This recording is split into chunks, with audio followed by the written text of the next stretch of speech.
আসসালামু আলাইকুম।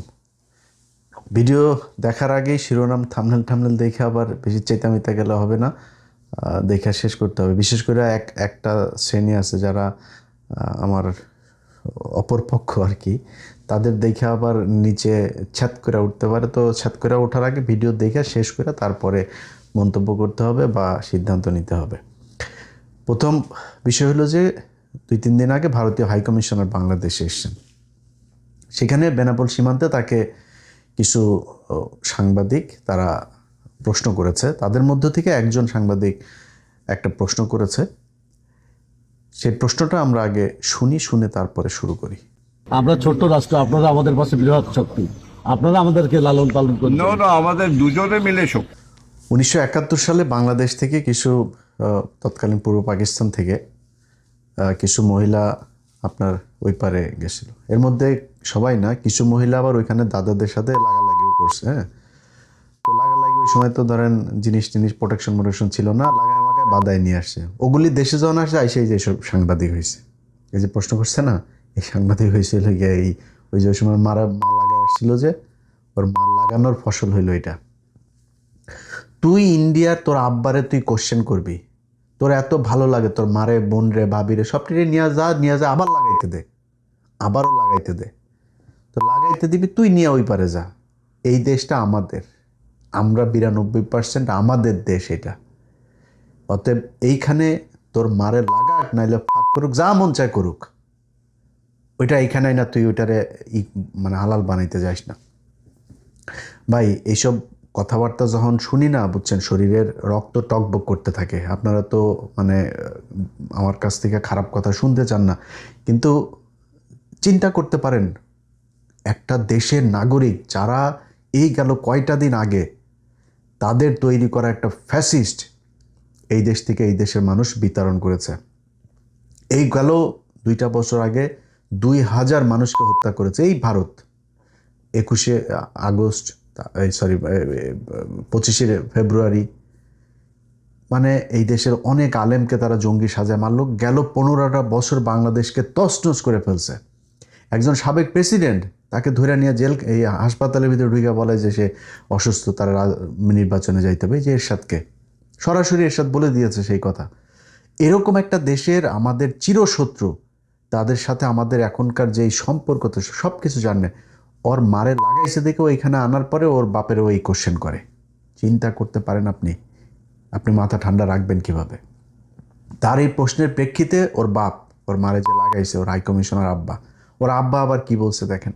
মনে হচ্ছে না যে আমি বাংলাদেশে এসেছি। একটা ক্রিকেট টিম যদি মিলেমিশে হয়ে যায় কি কত ভালো হবে। আমাদের যা পপুলেশন আছে 140 কোটি, আর ওতে আমি 20 কোটি অ্যাড করে দিই, তাহলে 160। আমি যা এখানটা করতে চাই ওইটা 140 নয়, 60 অ্যাডেড। এখানটা 20 অ্যাড করে দিচ্ছি, তাহলে যা হবে একসঙ্গে হবে। বুঝেছো? আলাদাভাবে আমি ভাবছি না, আমার মনে ওইটা ঢুকছেই না। দেখুন তো, হেঁটে চলে এলাম। সবসময় আমি বলি, একই আকাশ, একই বাতাস, একই যন্ত্রণা। তাহলে আমরা মিলে মিশে ভিসার সব বললে আমার সব মাথায় আসে। দুই ডেমোক্রেসি মিলে গেলে একটা ওয়ার্ল্ড পাওয়ার হয়ে যাবে, একটা পুরো ইকোনমিক ওয়ার্ল্ড পাওয়ার হয়ে যাবে। দেখেন, এই যে হাই কমিশনার এই কথাটা বলল, এই বক্তব্যটার জন্য এখন আপনি বলেন মানে ভারতকে কি বলা উচিত? তোর দেশের আকাশ বাতাস, তো পাকিস্তানের আর তোর দেশেরও তো আকাশ বাতাস, চীনেরও আকাশ বাতাস। এই জন্যই চীন ওই দিক থেকে তোরা লাদাখ নিয়ে টান দেয়, ওইদিকে পাকিস্তান টান দেয় একদিক থেকে কাশ্মীরে, ওইদিকে মণিপুর টনিপুর, ওইদিকে পাঞ্জাবের লোকজনও আলাদা হয়ে যাচ্ছে। তো এই জন্যই তোর আকাশ বাতাস আলাদা দেখে সব খালি আলাদা হয়। খালি বাংলাদেশের আকাশ বাতাস তোর ভাল লাগে। বাংলাদেশে ও যেটা করেছে সেটা সরাসরি এই দেশের সার্বভৌমত্বের বিরুদ্ধে, একটা দেশের বিরুদ্ধে সে কথা বলেছে। এটার জন্য তার বিচার হওয়া উচিত। এখন সেই বিচারের জন্য আপনি দায় দিবেন, মানে এই দায়িত্ব কারে দিবেন? মাল তো যেগুলি বসছে সব ইন্ডিয়ান মাল বসায় দিয়েছে তারেক রহমান। এখন এদের কাছে আপনি কি বিচার চাবেন? এদের কাছে বলেও তো লাভ নেই। তো যারা জুলাইতে আন্দোলন করেছেন, যারা গেল 15 বছর জীবন দিয়েছেন, যারা এই দেশকে ভারতের যে আগ্রাসন, সেই আগ্রাসন থেকে মুক্ত রাখতে চান, তাদের কাছে বিচার দিলাম। যে এই ব্যক্তি যে বক্তব্য দিয়েছে এই বক্তব্যের জন্য তার কি হওয়া উচিত, আপনারা যারা আছেন তারা এটা নিয়ে কি বলবেন, তা আপনাদের কি বক্তব্য সেটা আপনারা বলে দিন। এখন আমি আমারটা বলি আপনাদের।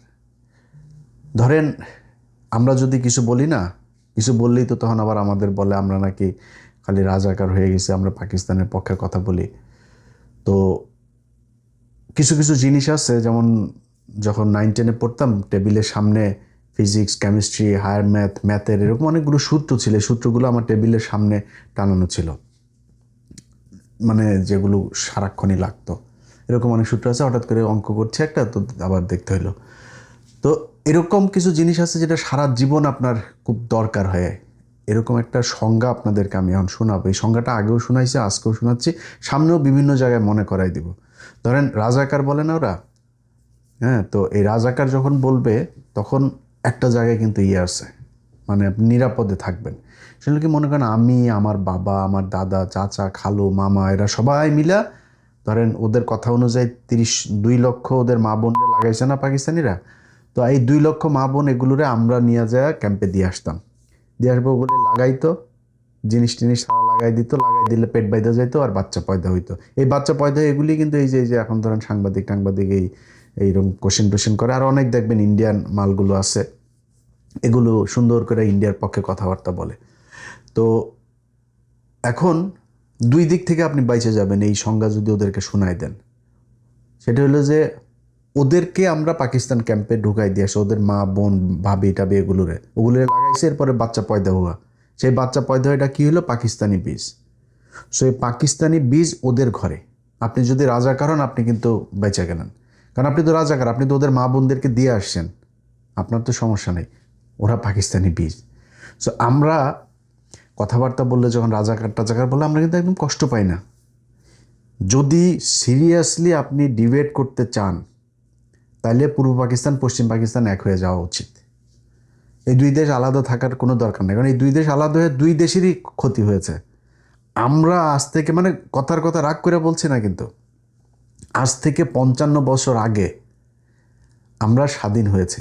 এই 55টা বছরে আমাদের এই দেশে পাকিস্তান যা ডেভেলপমেন্ট করে দিয়ে গেছিল সেগুলো কমেছে, কোনো কিছু বাড়ে নাই।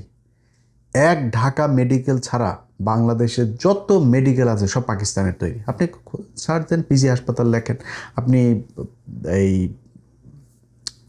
মিটফোর্ড হাসপাতাল লেখেন, কিছু কিছু হাসপাতালের নাম চেঞ্জ করেছে, যেমন পিজি হাসপাতালের নাম চেঞ্জ করা হয়েছে, সিলেট ওসমানীর নাম চেঞ্জ করা হয়েছে, বিভিন্ন হাসপাতালের নাম চেঞ্জ করেছে। কিন্তু আপনি ময়মনসিংহ মেডিকেল বলেন, রংপুর মেডিকেল বলেন, চিটাং মেডিকেল বলেন, মিটফোর্ড মেডিকেল বলেন, যত মেডিকেল আছে সব পাকিস্তান তৈরি করে দিয়ে গিয়েছে। বাংলাদেশের আপনি হাইওয়ে লেখেন, সার্চ দেন, ঢাকা চিটাং হাইওয়ে, ঢাকা খুলনা হাইওয়ে লেখেন, ঢাকা রংপুর হাইওয়ে লেখেন, সব কয়টা দেখবেন 1961, 63, 62 সব আইয়ুব খানের আমলে, বেশিরভাগই আইয়ুব খানের, যত ডেভেলপমেন্ট সব আইয়ুব খানের আমলে। আচ্ছা, তারপরে ধরেন এই আপনার কি মসজিদটা, জাতীয় মসজিদ, বাইতুল মোকাররম, সংসদ ভবন, কমলাপুর রেল স্টেশন, তারপরে ধরেন এই যে ক্যাডেট, আমাদের মূল ক্যাডেট ফৌজদারহাট বলেন, ঝিনাইদহ বলেন, সব পাকিস্তানের তৈরি। এই বুয়েটটা পাকিস্তানের তৈরি। ঢাকা বিশ্ববিদ্যালয় ছাড়া সব বিশ্ববিদ্যালয়, এই জাহাঙ্গীরনগর বলেন, সব চিটাং বিশ্ববিদ্যালয় সব পাকিস্তান তৈরি করে দিয়ে গিয়েছে। মিল কলকারখানা আদমজি থেকে শুরু করে নিউজ প্রিন্ট, তারপরে চন্দ্রকোনা, যত কাপ্তাই জলবিদ্যুৎ, এই যে এখন একটা মাত্র আমাদের তেল শোধানাগার, এই তেল শোধানাগারটা তোদের বাপ পাকিস্তান করে দিয়ে গিয়েছে। পাকিস্তান যা করে দিয়ে গেছে, টাকশাল, মেশিন টুলস, এই যে ফ্যাক্টরি গাজীপুরে, সব এদের করা, পাকিস্তানের করা।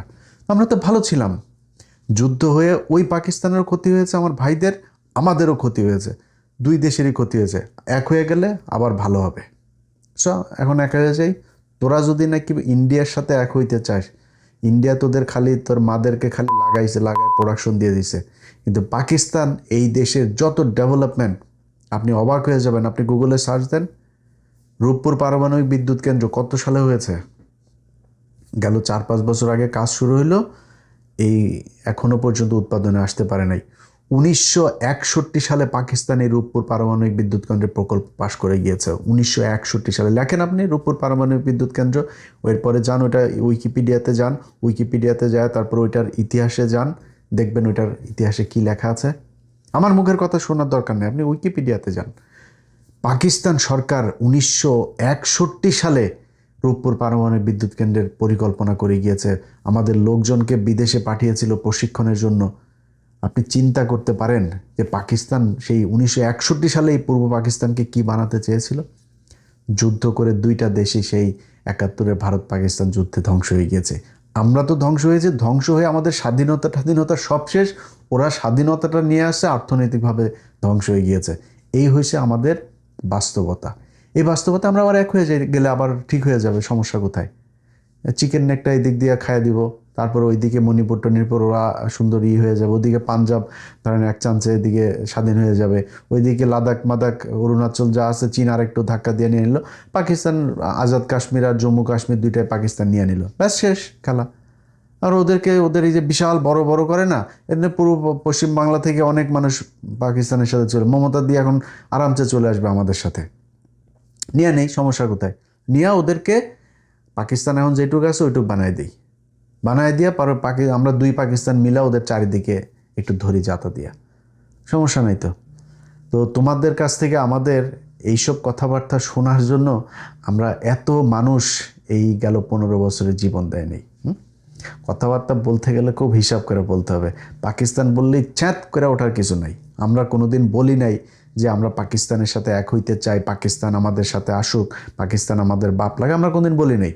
পাকিস্তানকে আমাদের দরকার, আমাদের পাকিস্তান দরকার। আমার সাথে আমি মার্কিন যুক্তরাষ্ট্র ইউএসএকে আমার দরকার, ইউএসএর আমাকে দরকার, আমার ইউএসএকে দরকার, আমার চীনকে দরকার, টার্কি, যার সাথে আমার একমাত্র শত্রু হলো কি এই পৃথিবীর মধ্যে ভারত। এছাড়া আমার দুনিয়ায় কোনো শত্রু নাই। ব্যাস, কথা একদম পরিষ্কার। এদের পক্ষে যে যারা কথা বলবে তাদের পয়দা হয়েছে, ওর মা বোনরা ছিল ওই পারে 71-এ, আর আরেকটা হইল গিয়া আপনার এই কি বলে এই যে মিডিয়াতে আপনি দেখেন এই মুহূর্তে বিশেষ করে এই যে সাংবাদিক প্রশ্ন করে, এরকম সাংবাদিক কিন্তু মিডিয়াতে অভাব নেই। এরা গেল 15 বছরে হাসিনার পা চেটেছে, তাদেরকে এখন পর্যন্ত সরানো হয় নাই, এবং এরা এখন খাপটি মেরে আছে, কিচ্ছু বলে না। আমি একদিন আগে বিডি ক্রিক টাইম, এই বিডি ক্রিক টাইম, সম্ভবত বিডি ক্রিক টাইমই এদের একটা পেজ, ওমা তারা এই জাইমা রহমানের একটা ছবি দিয়েছে। জাইমা রহমান হা করে আসছে, তার মানে দাঁতগুলো খুব বাজে। ভাই, আমি হাসি দিলে আমার যদি আপনি 10টা ছবি তোলেন, আমার কোনো জায়গায় খুব বাজে লাগবে, কোনো জায়গায় একটু ভাল লাগবে, কোনো জায়গায় অনেক ভাল লাগবে, কোনো জায়গায় অনেক খারাপ লাগবে। তা আপনি হিসাব করে একটা ছবি ব্যবহার করতে হবে, তাই না? পুরা মুখটা হা করে, মানে একটা বিকৃত একটা ছবি দিয়ে তারপরে এটা এমনি এমনি, আমি গতকালকে একটা পোস্টও করেছি এটা নিয়ে। এটা এমনিতেই হয় নাই। এর আগে খালেদা জিয়া যখন ক্ষমতায় ছিল, খালেদা জিয়া পাটা খুঁড়িয়ে হাঁটছিল, এই মুন্নি সাহা সেই ভিডিওটা নিয়ে তার নিউজের মাঝখানে অপ্রাসঙ্গিকভাবে তার এই পায়ের মুভমেন্টটা সে ওইখানে চালিয়ে দিয়েছে, সেটা নিয়ে আর মানে সমস্যা হয়েছিল পরে। যাই হোক, তো এদেরকে চিহ্নিত করতে হবে। বিএনপি যদি মনে করে যে সব আপনাদের লোক, জীবনে যদি ওদের হাতে সুযোগ আসে তখন বুঝাই দেবে ওরা কাদের লোক। এই যে সাংবাদিক এই প্রশ্ন করেছে তার বিচার হইতে হবে। এই যে ভারতের হাইকমিশনার খনিকের ছেলে, এই খনিকের ছেলে যে এখানে আসছে, এরে আপনার বিচার করতে হবে। এর কাছে কৈফিয়ত চাইতে হবে যে এক আকাশ এক বাতাস এইসবের মানে কি রে নোটির ছেলে, এটা তোরে কে শিখাইছে? কারণ ভাই এইসব এইসব কথাবার্তা যখন দেখি না ভাই, মেজাজ কিন্তু খুব খারাপ হয়ে যায়। আপনারা আবার এটা জবাব দিতে গেলে তো ভাই ওইভাবেই জবাব দিতে হয়। আপনারা আবার আমার কাছ থেকে খারাপ কথাও শুনতে চান না। কতক্ষণ সহ্য করা যায় বলেন? আমার একটা স্বাধীন দেশ, তারে বলে আপনি আমাদেরকে খাওয়ান পারেন, তোর মানে লাগায়।